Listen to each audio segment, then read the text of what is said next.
హ్రీంకారాసనగర్భితానలసికాం సౌః క్లీం కళాం బిభ్రతీం సౌవర్ణాంబరధారిణీం వరసుధాధౌతాం త్రినేత్రోజ్వలాం వందే పుస్తకపాశమంకుశధరాం స్రగ్భూషితాముజ్వలాం త్వాం గౌరీం త్రిపురాం పరాత్ప్రగళాం శ్రీచక్రసంచారిణీం.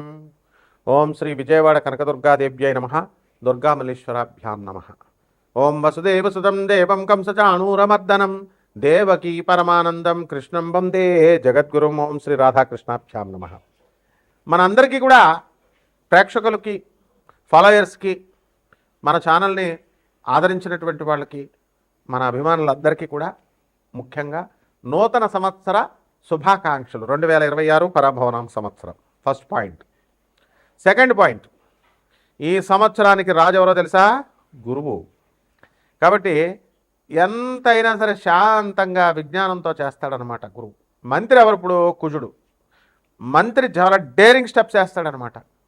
కాబట్టి ఈ సంవత్సరం పరాభవనామ సంవత్సరం అంటే 60 సంవత్సరాల క్రితం వచ్చిందండి. 1966, 67 సంవత్సరం ఉగాది వరకు వచ్చింది పరాభవనామ సంవత్సరం. కాబట్టి ఆ సంవత్సరంలో ఉన్న వాళ్ళకి అవమానాలు ఎక్కువగా ఉంటాయి. పాపం పుట్టినోళ్ళు మంచి ఆఫీసర్స్ అయ్యారు, మంచిగా కోటీశ్వర్లు అయ్యారు, బిజినెస్ మెన్స్ అయ్యారు, కానీ అవమానాలు ఎక్కువ ఉంటాయి. ఈ సంవత్సరంలో పుట్టే పిల్లలకు కూడా అలా ఉండడానికి ఎక్కువ అవకాశాలు ఉంటాయి. లేకపోతే ఈ సంవత్సరంలో అన్ని రాశుల వారికి కూడా ఎంత బాగున్నప్పటికీ కూడా కొంచెం అవమాన పాళ్ళు ఎక్కువగా ఉండడానికి అవకాశాలు ఉన్నాయి. ఇకపోతే సేనాధిపతి వచ్చేసరికి మనకి చంద్రుడు, సస్యాధిపతి గురుడు, ధాన్యాధిపతి బుధుడు, అర్ఘాధిపతి చంద్రుడు, మేఘాధిపతి చంద్రుడు, రసాధిపతి శని, అలాగే నీరసాధిపతి గురుడు. ఈ విధంగా ఉన్నాయండి మనకి. ఆ తర్వాత మనకి ఆదాయ వ్యయాలు కనుక మనం చూసుకున్నట్లయితే కొన్ని రాశుల వారికి మామూలుగా ఉన్నాయి, పెరిగినాయి. కొంత రాశుల వారికి లాస్ట్ ఇయర్ కంటే తగ్గినటువంటివి ఉన్నాయి. విడివిడిగా ద్వాదశ రాశుల వారికి మనం చెప్పుకుందాం. అయితే ముఖ్యంగా మనకి ఈ 2026 సంవత్సరం ఉగాది నుంచి మళ్ళీ 2027 సంవత్సరం ఉగాది వచ్చేంత వరకు కూడా మనకి 12 రాశుల వారికి జాతకాలు ఏ విధంగా ఉంటాయో ముందు తెలుసుకునే ముందు గ్రహ స్థితిగతులు ప్రధానమైనటువంటివి మనం తెలుసుకోవాల్సినటువంటి అవసరం ఉంది. దాంట్లో భాగంగా రాహు నవంబర్ 25, 2026 సంవత్సరం వరకు సింహరాశిలో ఉంటాడు. అదేవిధంగా కేతు మనకి ఈ యొక్క సింహరాశిలో కేతు ఉంటాడు, రాహు కుంభరాశిలో ఉంటాడు. అలాగే ఈ యొక్క శని మనకి మీనరాశిలో ఉండడం అనేటటువంటి జరుగుతుంది. ఈ సంవత్సరం మొత్తం అంతా కూడా మనకి ఈ యొక్క గురుడు జూన్ 2, 2026 సంవత్సరం దాటిన తర్వాత మనకి కర్కాటక రాశి ప్రవేశం చేస్తాడు. ఆ తర్వాత అక్టోబర్ తర్వాత అతిచారాలు, వెనక్కి వెళ్ళాలు, రెట్రోగ్రేడ్ అవడాలు ఇలాంటివన్నీ కూడా జరుగుతూ ఉంటాయి. అయితే మిగతా గ్రహాల యొక్క చిన్న గ్రహాలు రవి, కుజ, శుక్ర, బుధ గ్రహాలన్నింటినీ, చంద్రుడిని, వీటిలన్నింటినీ మనం పరిగణలో తీసుకొని మనం ఈ యొక్క ఉగాది జాతకాలు మనం చెప్పబోతున్నాం. ఒక్కొక్క రాశి వారికి ఏ విధంగా ఉంటుందో మనం చూద్దాం. ముఖ్యంగా ఇవన్నీ కూడా కోటాను కోట్ల మంది కామన్ ప్లాట్ఫారం మీద చెప్పబడేటటువంటివి కాబట్టి స్కెలిటన్ ఐడియా 90% వరకు మీకు అప్లై అవుతాయి. అండ్ వ్యక్తిగత జాతకాలు అనేటటువంటివి చూడాలంటే మీ యొక్క డేట్ ఆఫ్ బర్త్లో ఇవన్నీ కూడా ఉండాల్సినటువంటి అవసరం ఉంది టైం. సో అటువంటి వాళ్ళు తప్పకుండా మీకు కావాల్సినటువంటి వాళ్ళు మనం సంప్రదించవచ్చు. మనం నాన్ కమర్షియల్ బేసిస్తో మనం చెప్పడం అనేటటువంటి జరుగుతుంది. బాగుంది అంతవరకు. ఇక 12 రాశుల వారికి ఒక్కొక్క రాశి వారికి ఏ విధంగా ఉందో ఈ సంవత్సరం అంతా కూడా ఉగాది నుంచి నెక్స్ట్ ఉగాది 2027 వరకు మనం చూద్దాం. కన్యారాశి. ఈ కన్యారాశి వారికి అందరికీ కూడా పరాభవనామ సంవత్సరం 2026 సంవత్సరంలో మనకి ఈ యొక్క ఆదాయం 8, వ్యయం 11గా ఉంది. ఆ తర్వాత రాజ్యపూజ్యం 3, అవమానం 3గా ఉన్నాయి. కాబట్టి ఈ కన్యారాశి వారు ప్రధానంగా భార్యాభర్తల మధ్య గొడవలు, వితండవాదాలు చేసుకుంటూ ఉన్నారు. జీవిత భాగస్వాములతోనే కాకుండా వ్యాపార భాగస్వాములతో కూడా సప్తమంలో ఉన్నటువంటి ఈ యొక్క శనిగ్రహ ప్రభావం వలన వితండవాదాలు, విరోధాలు చేసుకుంటారు. యథార్థవాది లోక విరోధి అని వాళ్ళకి ఎప్పుడైతే మీరు లావాదేవీలు అకౌంట్లు అడిగారో వ్యాపార భాగస్వాములు మీకు ఆపోజిట్ అయిపోతారు. అండ్ మీ అమ్మ మీ నాన్నలను చూసుకోమంటున్నావు, మా అమ్మ మా నాన్నలను చూసుకో అని చెప్పేసి భార్యలు అడిగేసరికి భర్త విరోధం అయిపోతాడు. ఈ విధంగా ఈ యొక్క ఫలితాలు అనేటటువంటివి ఉంటాయి. ఈ కన్యారాశి వారికి ఈ సంవత్సరం బాగా అధికంగా సంపాదించినప్పటికీ కూడా ఖర్చులు దాన్ని మించి ఉంటాయి. చాలామందికి ఇప్పుడు ఉద్యోగాలు చాలా కాలం నుంచి రావట్లేదండి అని అనుకునేటటువంటి వాళ్ళకందరికీ కూడా ఈ పరాభవనామ సంవత్సరంలో ఉద్యోగాలు రావడానికి అవకాశాలు ఉంటాయి. అలాగే భార్యాభర్తల మధ్య గొడవలు చాలా విస్తృతంగా ఉన్నాయన్నమాట. కోర్టుల వరకు కూడా వెళ్ళి పోరాడుతున్నారు. ఇటువంటి వాళ్ళకన్నీ కూడా ఈ సంవత్సరము ఒక దారి రావడానికి అవకాశాలు అధికంగా కనబడుతున్నాయి. అలాగే ఈ కన్యా రాశి వారికి జూన్ 2, 2026 సంవత్సరం దాటిన తర్వాత లాభంలో ఉన్నటువంటి గురుగ్రహ ప్రభావం వలన మనకి అనేక రకమైనటువంటి లాభాలు జరుగుతాయి. అడవిలో పడేసినప్పటికీ కూడా వీళ్ళు బ్రహ్మాండంగా సక్సీడ్ అవుతారు జీవితాల్లో. కాబట్టి ఈ రాశి వారందరూ కూడా మనము కంగారు పడాల్సినటువంటి అవసరం లేదు. రైతుల దగ్గరకు మనం చూసుకున్నప్పుడు బ్రహ్మాండంగా సంపాదిస్తారు. విదేశాలకు వెళ్ళాలనుకునేటటువంటి వాళ్ళ గ్రహాలన్నీ కూడా అనుకూలంగా ఉన్నాయి కాబట్టి విదేశాలకు కూడా మీరు వెళ్ళడం అనేటటువంటివి జరుగుతాయి. అలాగే ట్రంప్ కాదు కదా, వాడి తాత దిగొచ్చినా సరే మిమ్మల్ని ఎవరు కూడా ఫారెన్ వెళ్లకుండా ఎవరు కూడా ఆపలేరన్నమాట. ఆ విధంగా శత్రువులపై ఆధిపత్యం అనేటటువంటిది మీరు సంపాదించడం అనేటటువంటివి జరుగుతాయి. అలాగే వీళ్ళకి నోటికి సంబంధించినటువంటి దుర్వ్యసనాలు రావడానికి అవకాశాలు ఉంటాయి. ఈ కన్యా రాశి వాళ్ళందరూ కూడా మత్తు పదార్థాలకి కొంతమంది అలవాటు పడడానికే అవకాశాలు ఉన్నాయి.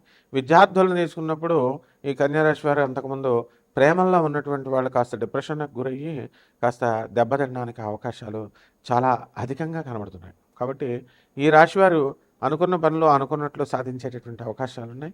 ఆర్మీలో, police department, income tax department, commercial tax డిపార్ట్మెంట్లో పనిచేస్తున్నటువంటి వాళ్ళకందరికీ కూడా అధికంగా ధనం అనేటటువంటిది అనేక మార్గాల ద్వారా రావడానికి అవకాశాలు ఉంటాయి. కాబట్టి జాగ్రత్తగా మీరు ఈ కన్యా రాశి వాళ్ళు ఉద్యోగాలు చేసుకోవాలి. పేద ప్రజలకి, అనాథలకి, సాధువులకి, ఆ తర్వాత వికలాంగులకి విస్తృతంగా దానం చేయాలి. 10 రూపాయలు దానం చేసామని కాదు, 500 రూపాయల కాగితం, 1000 రూపాయల కాగితం వేసేయండి అంతే. సాధువులు ఎవరు కనబడినా సరే నిజమైనటువంటి పేదవాళ్ళకి, వికలాంగులకి, వీళ్ళందరికీ కూడా ఈ రకంగా మీరు సాధన చేసినట్లయితే బ్రహ్మాండంగా మీకు ఈ యొక్క కన్యా రాశి వారికి ఉంటుంది. ఇక పెళ్ళిళ్ళు కానిటువంటి వాళ్ళకి వివాహాలు ఖచ్చితంగా అవుతాయి. చూసుకోండి, చెక్ చేసుకోండి కావలిస్తే. అలాగే సంతానం లేనటువంటి వాళ్ళకు కూడా మగ సంతానం అధికంగా కలగడానికి అవకాశాలు ఉన్నాయి. అలాగే సంతానం ఆడపిల్లలైతే ఏమైందండి, సంతానం కలగడానికి అవకాశాలు ఉన్నాయి. విదేశీ యానాలు, విదేశీ ప్రయాణాలు, ప్రమోషన్స్, ప్రభుత్వ ఉద్యోగాలు చేస్తున్నటువంటి వాళ్ళందరికీ కూడా డిఏలు, అరియర్స్ అన్నీ కూడా సకాలంలో వచ్చేయడము, రిటైర్మెంట్ అయినటువంటి వాళ్ళకంతా కూడా 1 టైం లైఫ్ సెటిల్మెంటు ఇవన్నీ కూడా వచ్చేయడానికి అవకాశాలు ఉంటాయి. ఇక ప్రైవేట్ ఉద్యోగస్తులని యాజమాన్యాలు గుర్తించడం ఇవన్నీ జరుగుతాయి. ఇక పరిహారాల దగ్గరికి వచ్చేసరికి ఈ కన్యా రాశి వారికి ముఖ్యంగా మనకి ఈ యొక్క శుక్రగ్రహం బాగుండలేదు. శుక్ర జపం చేసుకోండి, శుక్ర స్తోత్రాలు చదవండి. అలాగే శుక్రుడికి కిలోంపావు బొబ్బర్లు అని చెప్తూ ఉంటారు. కిలోంపావు కాదండి, కిలోంపావు సరిపోదు. కాబట్టి ఒక బస్తా బొబ్బర్లని ఆ తర్వాత కేవలం ఏదో ఒక 200, 100 ఇచ్చి పురోహితుడికి దక్షిణగా ఇస్తారు. దక్షిణాదేవి ఒక 5,000 రూపాయలు మినిమం వాళ్ళకి దానం చేసుకోవాలి పేద బ్రాహ్మణులకి. అదేవిధంగా విశాఖ జిల్లాలో ఉన్నటువంటి పంతులు గారులు అందరూ, అలాగే నేను పంచామృతాల కోసం షుగర్ ఎక్కడి నుంచి వచ్చిందండి అసలు? షుగర్ మానవ మేడ్ కాదు కదా, మానవ మేడ్ కదండి, మనుషులు తయారు చేసింది కదా, పంచామృతాలు ఎలా వేస్తారండి అని చాలామంది భక్తులు అడిగారు. దానికోసం మనం చెప్తే చాలామంది పంతులు గారులకి పాపం చాలా బాధ కలిగింది. అందువల్ల ఉత్తుత్తి నీళ్ళతో చేస్తే మాకు ఏమొస్తుంది సార్, మా బిజినెస్ పడిపోతుంది అని నన్ను డైరెక్ట్గా ఫోన్ కాల్స్ చేసి అడిగారు విశాఖ జిల్లాలో ఉన్నటువంటి వాళ్ళు పంతులు గారులు. కాబట్టి మీరు చక్కగా పంచామృతాలతో చేసుకోండి, తప్పే ఉంది. షుగర్ వ్యాధి ఉన్నటువంటి దేవుడు ప్రసాదాలు ఎందుకు పెడతారండి? మా చంద్రగుప్త మౌర్య ఉన్నాడు, చెప్పాడు. ఏమన్నాడు? ప్రసాదాలు అనేవి మనం తింటాం, దానివల్ల పౌష్టిక ఆహారాలు మనకు పెరగాలి. షుగర్ వ్యాధులు ఉన్నటువంటి వాళ్ళకి ఈ షుగర్ తీసుకోవడం ద్వారా మనకి ఇంకా షుగర్ పెరుగుతుంది. కాబట్టి మనం ఈ అభిషేకాలు అందరూ చేయించుకోండి. పళ్ళరసాలతో చేస్తున్నారు వాళ్ళు ఇష్టం వచ్చిన పంచామృతాలతో కూడా.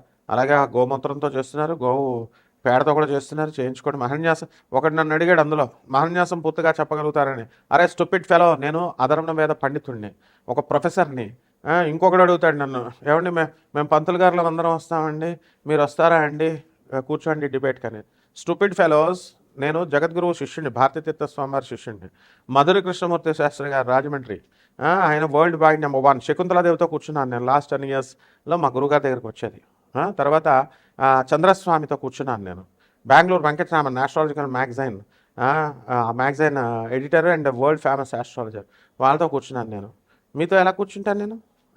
కాబట్టి ఇచ్చేయండి పంతులు గారికి, అభిషేకం చేయించుకోండి అమ్మా, మీకు ఇచ్చేవాళ్ళకి మీకు అభ్యంతరం లేదు, తీసుకునే వాళ్ళకు వాళ్ళు రెడీగా ఉన్నారు. కాబట్టి చక్కగా మహన్యాసపూర్వక అభిషేకాలు చేసుకొని 30,000 రూపాయలు మినిమం ఇవ్వండి. పేదవాళ్ళ కోసం, పేద పూజారులకు కట్టుకోమని ఎప్పుడు చెప్పలా నేను. దోపిడీలు చేస్తున్నటువంటి వాళ్ళు, లక్షల రూపాయలు దోపిడీ చేసేటటువంటి వాళ్ళు, వాళ్ళకి ఇవ్వకండి రా నాయన, ఇవన్నీ అవసరం లేదు, నీళ్ళతో చేసుకోండి అన్నాం. కాబట్టి సోషల్ రిఫర్మేషన్ మీరు చేయరు, సంఘాన్ని పునర్నిర్మాణం మీరు చేయరు. అందులో ఒక రాస్కెల్ ఒకడు వచ్చి మందు బాటిల్ పెట్టండి, మటన్ పెట్టండి, చికెన్ పెట్టండి అమ్మవారికి, రక్తాభిషేకం అని రక్తంతో, తాంత్రిక సెక్స్ అని ఫోటో ముందు చేసేటటువంటి వాళ్ళు అమ్మవారి ముందు వాడు వచ్చిన డివోటీస్తో ఇలా చేసి చెప్పేటటువంటి వాళ్ళు మీరు అడగలేరు. అండ్ యువర్ క్వశ్చనింగ్ మీ స్టేటస్ సరిపోదు నన్ను అడగడానికి. కాబట్టి పరిహారాలు చక్కగా చేసుకుని అమ్మ అభిషేకాలు చేసుకొని పంతులు గారికి 30,000 రూపాయలు దక్షిణించి వాళ్ళకి మహాన్యాసపూర్వక అభిషేకాలకి చేసుకొని వాళ్ళకి ఇవ్వండి. I don't have any objection. But van society comes norms వచ్చేసరికి చర్యాచర్య చదవాలి. చర్యాచర్య అంటే ఏంటో తెలీదు. ఆనందమూర్తి సిబిఐతో ఫైట్ చేశాం మేము, 7 సంవత్సరాలు జైల్లో పడేశారు మా గురుగారిని. The CBI officer dogs those who have colluded and corrupted IG Srivastava అనేటటువంటి వాడి కుష్టి వ్యాధి వస్తే మా గురువు గారు వేసిన భిక్ష వల్ల సాక్షాత్ పరమశివుడు రా మా గురువు.